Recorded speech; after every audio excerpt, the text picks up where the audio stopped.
We humans live in a physical world with governance for interrelationships between us and the physical things and spaces. And now we also live in cyberspace, spurring the massive digital transformation and digital governance. But the physical is also digitalizing, merging with cyberspace, creating smart things and spaces, and spurring the digital physical transformation.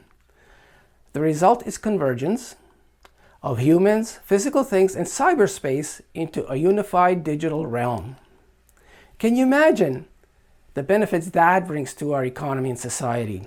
Can you picture the pitfalls and perils that creates? Join me and Nilofer Erdebil from our partner Spring to Innovation for digital physical transformation training aided by design thinking.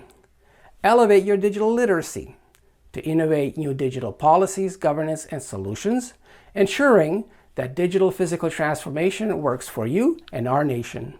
Come and join us. We'll see you there.